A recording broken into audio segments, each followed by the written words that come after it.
the alien bride who escaped her fate and found freedom with a human driver. Sarah stared at herself in a cracked mirror. Half her head was shaved. The other half still held a sheet of silver hair that fell like water. Blue skin showed faint glowing lines. They pulsed when she breathed. Old Jax the barber worked with slow hands and older tools. "Hold still, child," he murmured. Ceremony must look proper. The room smelled like chemicals and dust. The little salon sat on the edge of Valais, a mining town on Aurealis IV. Outside, 2 red suns burned the street blood bright. "My father agreed?" Sarah whispered. Her voice shook. Jax's eyes softened. "He has debts. Prefect Kreth will clear them. In return he buys me," Sarah said. The glow under her skin flared. She bit her lip. "I am not a ledger." Jax said nothing. Scissors clicked. Time stretched thin. Sarah looked past him through a grimy window. A sleek transport waited at the refuel post. Not local. Dark glass. Smooth body. The engine hummed instead of rattling like valet junk. A human leaned on the side, reading from a small slate. Tall, broad shoulders. Leather jacket. Tired eyes that still watched everything. Something inside Sarah broke and then forged itself new. 22 years of quiet. Of yes, father. Of that is our way. Enough. "I need the refresher," she said. Jax hesitated, then nodded. "Quickly!" Sarah moved to the back.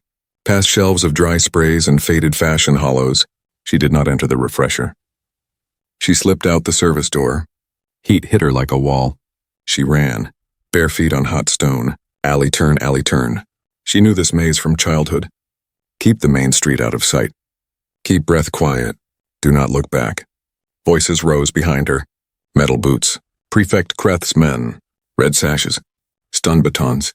Sarah reached the spaceport road. The sleek transport was still there.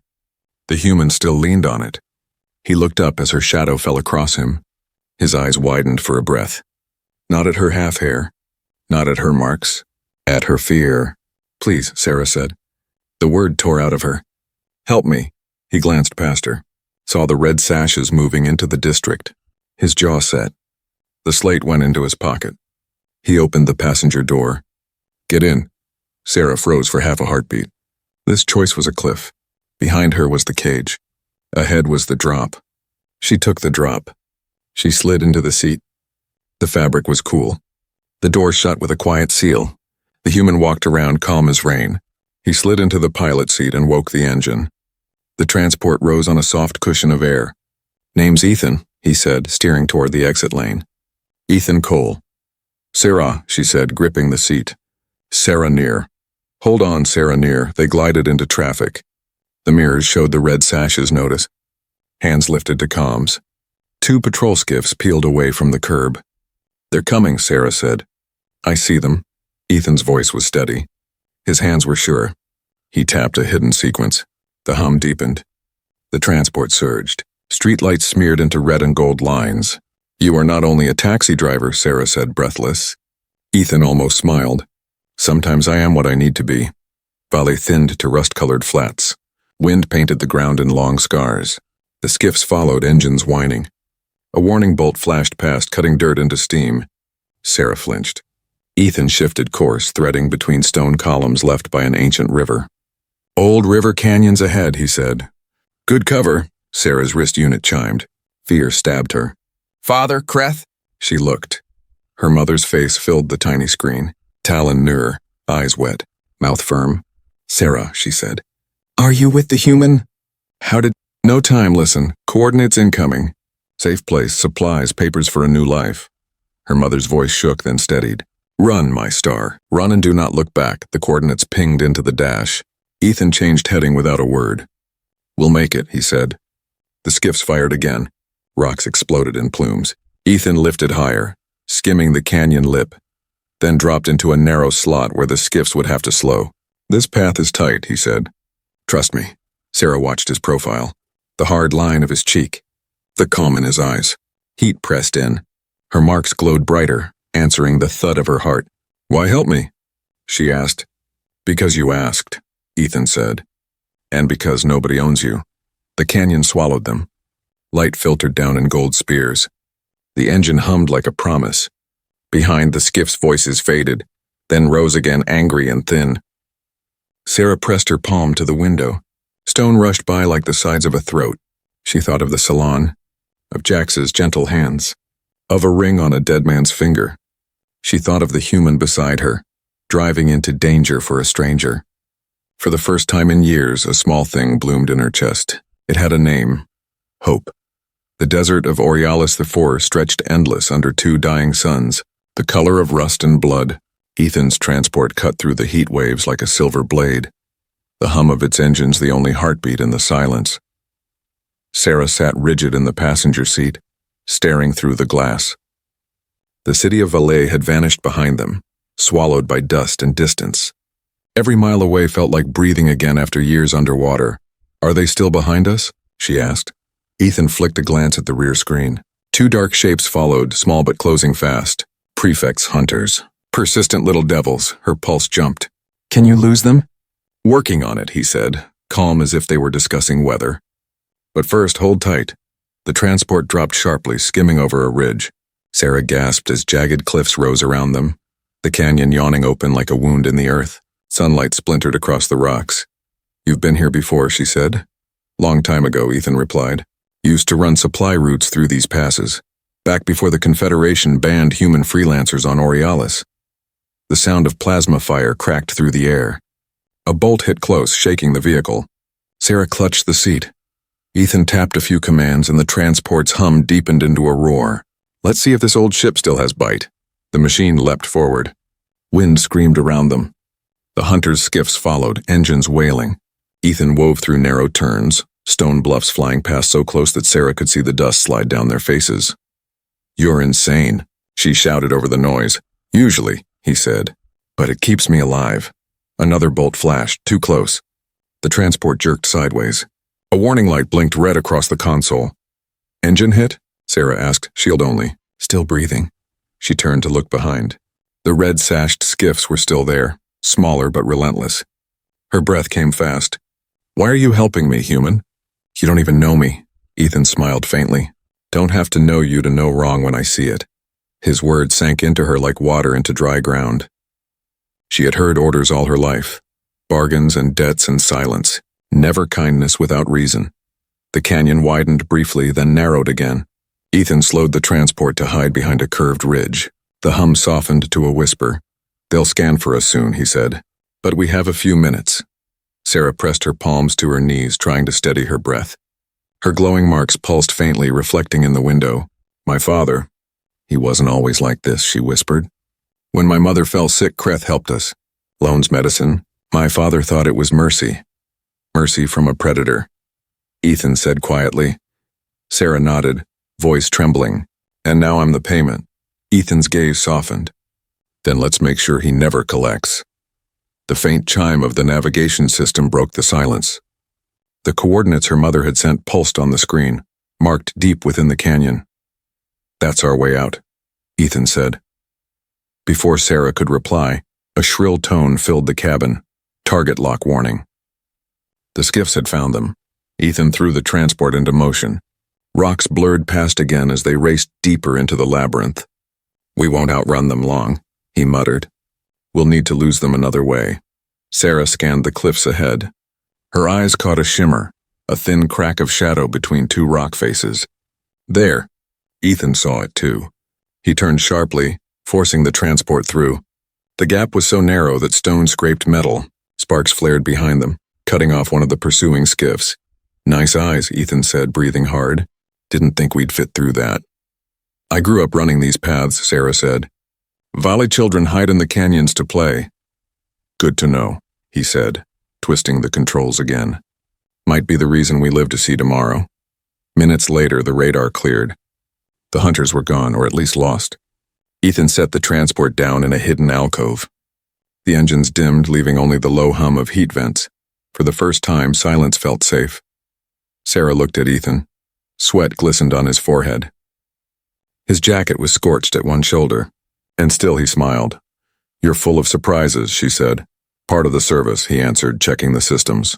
"You okay?" Sarah nodded slowly. Her voice came softer now. "You saved my life." "Just paying a debt," he said. "To who?" Ethan looked out through the canopy at the sky, 2 suns setting over redstone. To anyone who still believes freedom's worth something, Sarah followed his gaze. The world outside was still harsh and endless, but inside the small cabin she felt something she hadn't in years, a spark that didn't come from fear or tradition. It came from him, and somewhere deep inside, the glowing lines under her skin began to pulse a little brighter, like a promise waiting to wake. Night had begun to fall across the red canyons of Borealis IV. The twin suns dipped low, and the cliffs shimmered with fading gold light. The heat faded to cold, and the desert wind began to whisper through the rocks. Ethan's transport floated silently along the canyon floor, its lights dimmed to avoid detection. Sarah sat beside him, half her head covered by the short veil she'd torn from her dress. Her reflection in the window looked like 2 different people, one the obedient daughter of Vale, and the other the fugitive who had defied her world. "Your mother's coordinates should be close," Ethan said, checking the navigation display. A blinking dot appeared ahead. "Half a kilometer east behind those ridges." Sarah nodded, her hands still trembling slightly from the chase. "I still can't believe she planned this." All this time she acted as if she agreed with Father and the prefect. Ethan glanced at her. Sometimes pretending is the only way to survive in a place like that. The transport slowed as they turned into a narrow passage. A faint shimmer in the air caught Ethan's eye. "Cloakfield," he murmured. "Military-grade tech. Your mother's not playing around." He passed through the field and suddenly a small structure appeared, half buried in rock, invisible until they were almost on top of it. Old metal doors, faded markings from a long-forgotten mining company. "This must be it," Sarah whispered. Ethan landed the transport in the shadows. They stepped out carefully. The air was cooler now, the wind carrying the faint scent of ozone from the field generator. Before they reached the doors, a voice echoed from a speaker above them. "Identify yourself." Sarah froze. "It's me, Sarah Near. My mother sent me." A long pause. Then with a mechanical hiss the doors slid open. Inside the corridor glowed with dim blue lights. Machines hummed, and standing at the far end was another Praxian woman, older, her face marked by faint scars and a half-shaved head similar to Sarah's. "Who are you?" Sarah asked. "My name is Vera," the woman said softly. "Once I was Prefect Kreth's wife," Sarah gasped. Everyone said you were dead." Vera gave a bitter smile. "That was the idea." She looked to Ethan. "You must be the human pilot." "Ethan Cole," he said. "I'm the getaway driver." "Not just that," Vera said, studying him. "The human embassy trusts you. I recognize your name from the underground network." Ethan's brows lifted slightly. "You've done your homework." "We've been helping others escape Kreth's reach for years," Vera said. "Your mother is part of our movement. This place is one of our safe houses." Sarah stared at her, mind spinning. "Then, all the traditions, all the marriages?" Vera nodded grimly. "Control, my dear. The prefect's power isn't politics, it's bloodlines. He's been hunting Praxian women from certain families, those carrying an ancient trait. A dormant ability." "What ability?" Sarah asked. Vera turned, pulling back her own veil. The glowing marks on her skin flared brighter than Sarah's, weaving like living light. "Mind resonance? We once used it to heal and guide. He wanted to weaponize it." Sarah felt the air grow cold. "He forced you to use it?" "He tried," Vera said quietly. "Until I escaped. Your mother helped me vanish. She's been waiting for the right time to save you." Ethan crossed his arms. "So the prefect wants Sarah for the same reason. Her markings, her bloodline," Vera nodded. "Exactly. But now you're out. And we can protect you, if you stay hidden until the next transport leaves for the human sectors." Sarah looked down at her hands. The glowing lines pulsed faintly under her skin as if hearing every word. "I don't want to hide," she said softly. "I want to live free, not as a tool, not as someone's bargain." Ethan watched her silently. Her voice carried the quiet strength of someone who had finally stopped running from fear and started running toward herself. Vera studied them both, then turned to a nearby console. "You'll need rest. Tomorrow we plan your next move." As they followed her deeper into the bunker, Sarah reached out and touched Ethan's sleeve. "Thank you," she whispered. "For what?" "For not asking for anything in return." He looked down at her. "I didn't save you for a favor. I did it because no one else would." For a long moment, They just stood there, two fugitives from different worlds, bound by something neither could name yet. Then, somewhere deep inside the bunker, a console beeped sharply. Vera turned. "Someone's tracking us," she said. The cloak field is weakening. The brief calm shattered. Ethan's hand went to the weapon on his belt. "Then it looks like we're not done running yet." And as the alarms began to hum in the dark, Sarah felt her markings flare again, stronger, brighter, alive, like something ancient awakening within her. The alarm lights pulsed red across the bunker walls. The quiet hum of machines turned into a rising mechanical roar. Dust shook loose from the ceiling. "They've found us," Vera said sharply, moving to the main console. Her glowing marks flickered in panic. "They're triangulating the field. Someone must have planted a signal tracer on the transport." Ethan's hand went to his holster. "Then we don't have long." Sarah stepped closer to the main screen. The display showed 3 red dots moving through the canyon system. Prefect Kreth's hunters again. She felt her pulse echo in her throat. "Can we shut down the field before they breach it?" Ethan asked. Vera shook her head. "It's too late. Once the barrier goes down, they'll know exactly where we are." "Then we move," Ethan said. "Now," he turned to Sarah. "Grab what you can carry. We'll need supplies and whatever IDs your mother left." Sarah hurried to the storage cabinet where a small metal case waited. She opened it. Inside were forged identity chips, travel credits, and a holo badge stamped with the insignia of the Human Confederation Transport Guild. She handed it to Ethan. "This can get us through patrols, right?" "If we're lucky," he said, tucking the badge into his jacket. "Let's hope luck likes us tonight." The bunker trembled as a distant explosion echoed through the canyon. Dust rained down. Vera turned, eyes fierce. "There's an old escape route behind the generators, used by miners decades ago. It leads toward the old surface lifts." Ethan nodded. "Show us." They ran through narrow corridors lit by emergency strips. Pipes hissed overhead. The air was heavy with the scent of ozone and metal.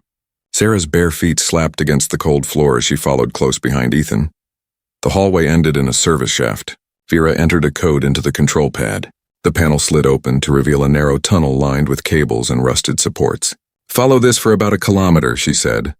"At the end, you'll reach the lift platform." "What about you?" Sarah asked. Vera hesitated. "Someone has to stay to wipe the system. If they find the database, the entire resistance network could fall." "No," Sarah protested. "You can't," Vera smiled faintly. "I've already died once, child.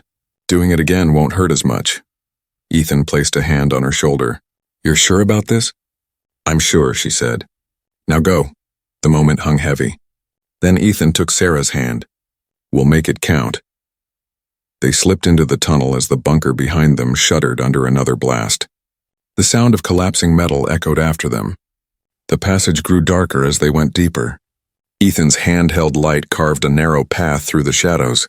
Sarah followed close, trying not to think about the silence left behind. "I should have stopped her," she whispered. Ethan glanced back. "You couldn't, she made her choice." "She stayed for me," Sarah said. "Everyone keeps risking everything for me." "Because you matter," Ethan said simply. "And maybe because they see what I see," she frowned. "And what's that?" Ethan smiled slightly in the dim light. "Someone who refuses to be owned." For a while they moved in silence, their footsteps echoing. The tunnel finally widened into an open cavern. Shafts of pale light spilled through cracks high above, painting the walls in soft silver. In the center stood the old lift, massive and ancient, its gears rusted but intact. Ethan examined the control board. "Still works, maybe. Just needs power."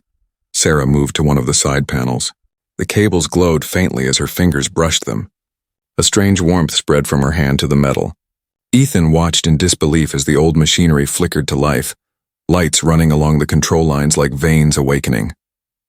"How did you—" he began. "I don't know," she said, staring at her glowing fingertips. "It just listened." The lift jerked, then began to rise with a deep groan. Dust cascaded from the walls. The rumble of engines from the canyon echoed faintly above. Ethan gripped the side rail, looking up toward the light. "If Kreth's men are waiting up there, we'll need to fight our way out." Sarah nodded, her glow reflecting in his eyes. "Then let them come." The lift rose higher. Through a gap in the ceiling, they saw the desert sky. twin moons gleaming pale against the red horizon. As the platform neared the surface, the wind hit them, sharp and cold. And waiting just beyond the rim were two armored skiffs, engines humming. Ethan cursed under his breath. They're already here. Sarah stepped forward, the glow under her skin pulsing brighter. She didn't feel fear anymore, only something hot and alive moving through her veins. Stay behind me, Ethan warned. But Sarah didn't. She walked to the edge of the lift, eyes fixed on the hunters. Their weapons rose in unison, then something in her shifted. The markings along her arms blazed, casting blue light across the desert. The air vibrated. The soldiers hesitated, confused. Sarah raised her hand. The air rippled and their skiff's engines sputtered, lights dying all at once. Ethan stared. You just shut them down. Sarah looked at her glowing palm, her breath unsteady. I didn't mean to. Don't apologize, Ethan said, a slow grin spreading across his face. I think we just found our way out. The skiffs lay silent in the sand, smoke curling from their engines. The stars were rising now, cold, distant, and full of promise. Sarah turned to Ethan. What now? He looked toward the horizon where faint city lights flickered far away. Now, he said, we head for freedom. The wind caught her veil and carried it into the dark. She didn't chase it. The woman who had worn it was gone. The city lights of Varan shimmered like shattered glass on the horizon. It was the largest settlement in the western hemisphere of Aurealis IV, a place where criminals, traitors, and refugees vanished beneath the noise. Ethan's stolen transport drifted low through the canyons as dawn tinted the sky pale orange. The air smelled of metal and dust. Behind them, smoke still rose from the destroyed skiffs. They'll be tracking the crash, Ethan said quietly. We need to disappear before nightfall.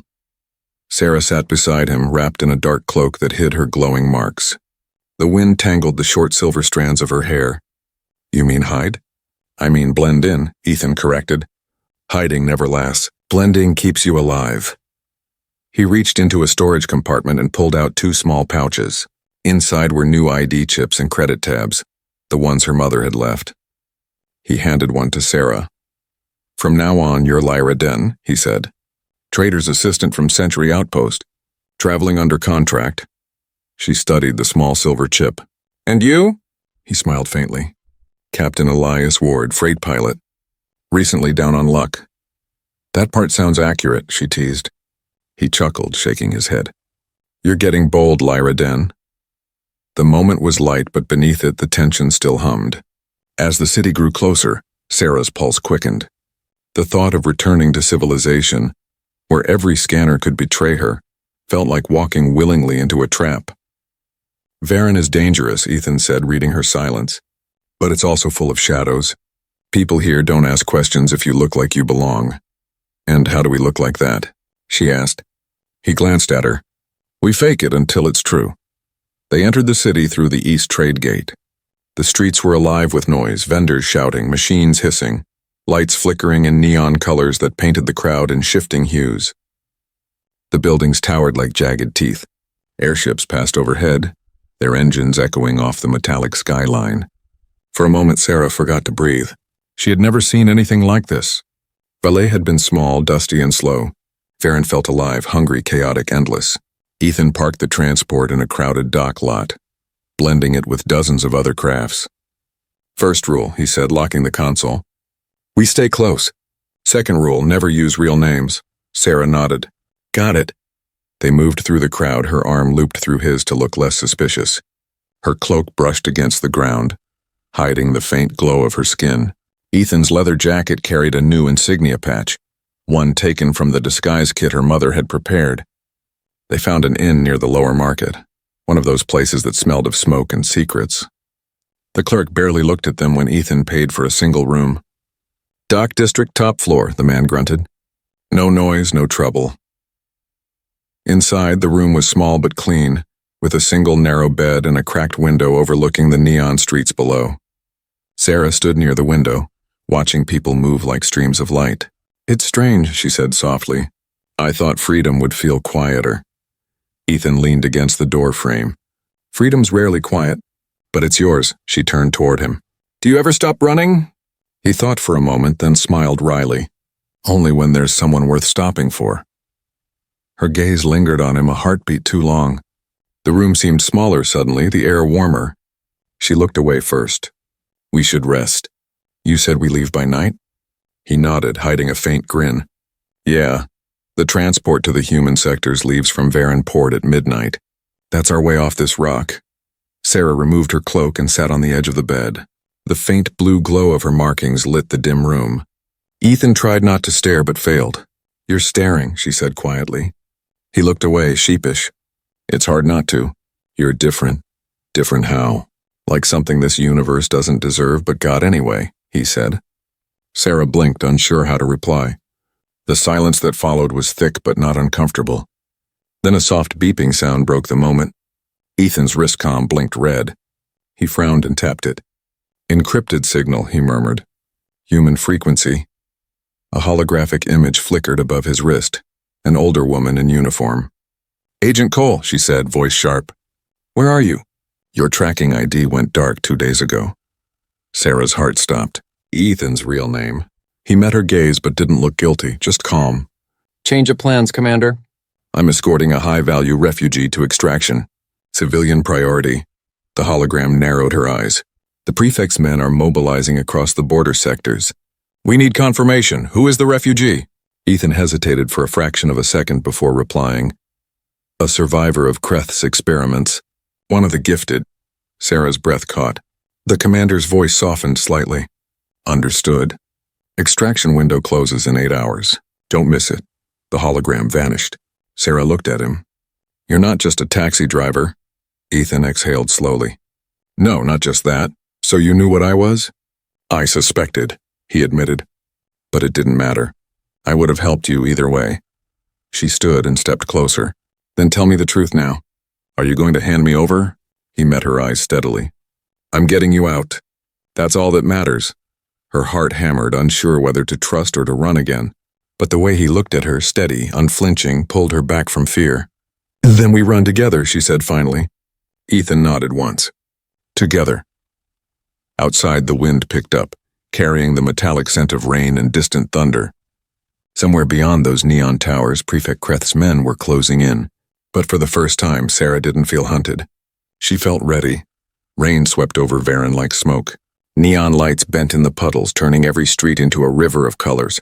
From their small room above the lower market, Sarah and Ethan watched the chaos of the city through a cracked window. They had 6 hours left before extraction. 6 hours to cross a city crawling with informants and Prefect Kreth's spies. Ethan packed quietly, checking his blaster charge and the forged IDs one more time. The port will be locked down soon, he said. We move through the factory lanes.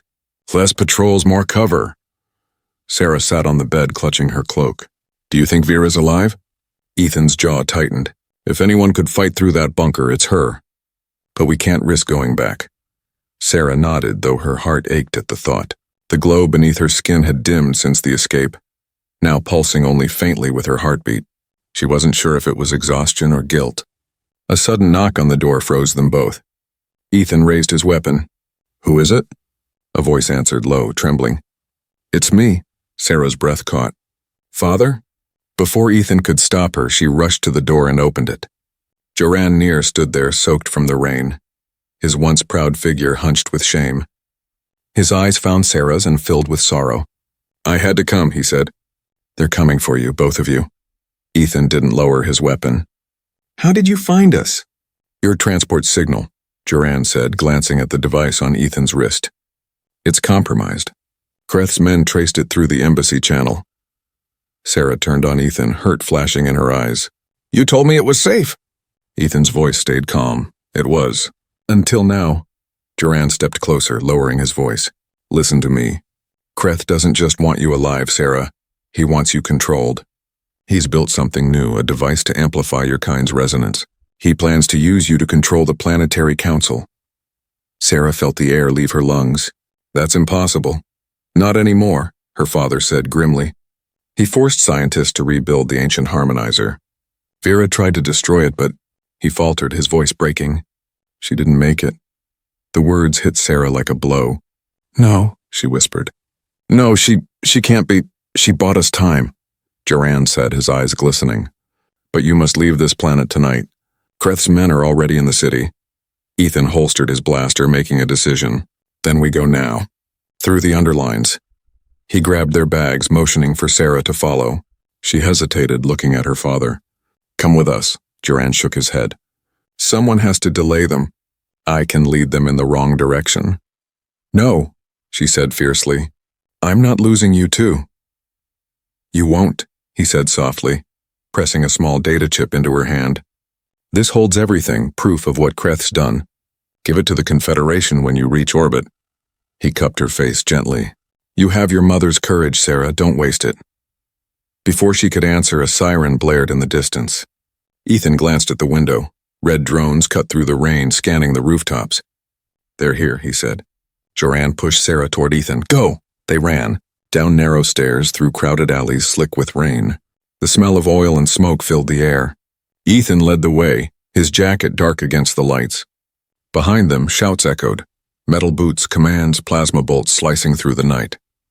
They ducked under an archway and into the underlines, the old tunnel systems beneath Varen. Steam hissed from vents, and dim lights flickered like dying stars. Sarah's cloak clung to her skin, her markings faintly visible through the fabric. Ethan's voice came low, urgent. Keep close.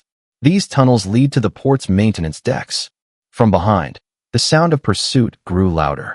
They're faster than I thought, Ethan muttered. Sarah grabbed his hand, her glow brightening slightly. Then let's make it count. The tunnel ahead split into two. Ethan hesitated. Left leads straight to the docks, but it's exposed. Right goes through the coolant systems. Dangerous, but hidden. Right, Sarah said immediately. Ethan looked at her, eyebrows raised. You sure? She nodded. I trust you. Now trust me. They ran down the right path. Steam surrounded them, thick and hot. The metallic floor rattled under their boots. Overhead, warning lights flickered red. Heat levels rising, Ethan said. This place isn't meant for people. Neither is my whole life, Sarah replied, smiling faintly despite the fear.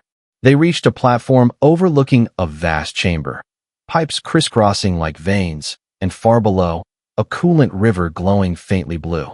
On the other side was a sealed gate marked Port Access 07. There, Ethan said. That's our way out.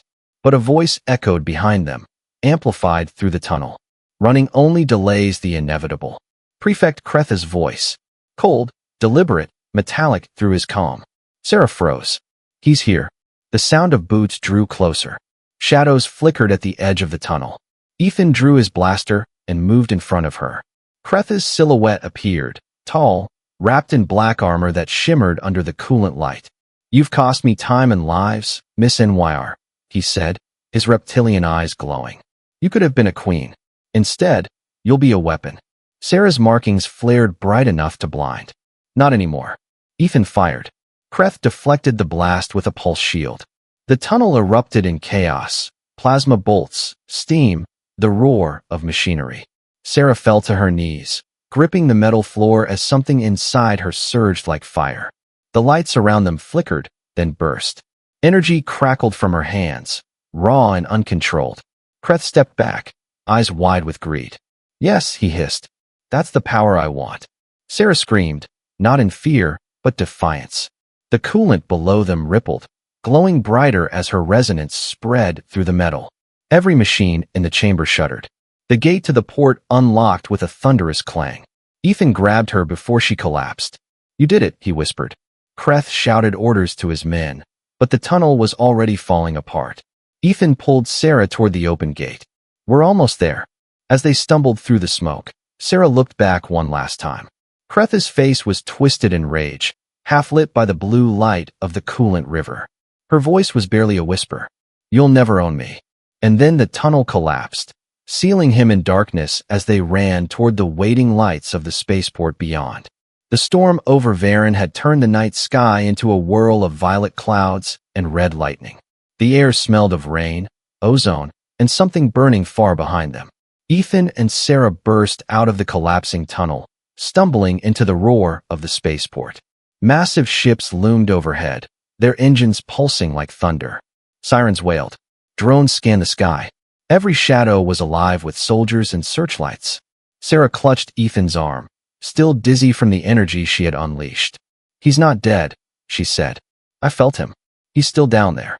Ethan tightened his grip on his blaster. Then we make sure he never gets another chance. They slipped into the crowds near Dock 17, blending with merchants and travelers rushing to their ships. The neon signs flickered through the rain. Passenger exchange. Human sector. Boarding soon. That's our gate, Ethan said. Transport Aurora Dawn, bound for Centauri Prime. Sarah's chest tightened. The Confederation? He nodded.